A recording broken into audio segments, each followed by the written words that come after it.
तुम्हाला माहितीये का, शिल्लक राहिलेली चपाती जर तुम्ही तेलामध्ये टाकलीत तर दोन काय अगदी 10 चपाती सुद्धा 5 मिनिटांमध्ये फस्त कराल. शिल्लक राहिलेल्या चपात्या एकमेकांवर टाकायच्या, चाकूच्या साह्याने कट करून घ्यायच्या. 1 चमचा गव्हाचं पीठ आणि हलकंसं पाणी घालून त्याची पेस्ट तयार करून घ्यायची. त्यानंतर जे काप आहेत ते अशा पद्धतीने रोल करून घ्यायचे. रोलचा जो काट आहे तो गव्हाच्या पिठाच्या पेस्टने बंद करून घ्यायचा. त्यानंतर अशाच पद्धतीने सगळे रोल करून घ्यायचे. तेलामध्ये चांगले असे गोल्डन ब्राऊन होईपर्यंत तळून घ्यायचे आहेत. छान असे कुरकुरीत तयार होतात.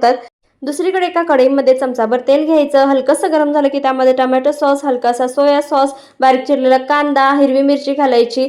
आवडीप्रमाणे भाज्या सुद्धा ॲड करू शकता. त्यानंतर मेयोनीज घालायचं, हलकंसं परतून घ्यायचं. यामध्ये थोडंसं पाणी घालायचं, चांगलं असं मिक्स करून घ्यायचं. त्यानंतर जे आपण तळलेले चपातीचे तुकडे आहेत ते यामध्ये घालायचे, चांगलं असं मिक्स करायचं. सजावटीसाठी हलकसं तीळ आणि बारीक चिरलेली कोथिंबीर घालायची आणि इथे आपली शिल्लक राहिलेल्या चपातीची एकदम टेस्टी आणि चविष्ट अशी चिली फ्राय तयार होते. मग वाट कसली पाहताय, पटकन फॉलो करा आणि लाईक करायला विसरू नका.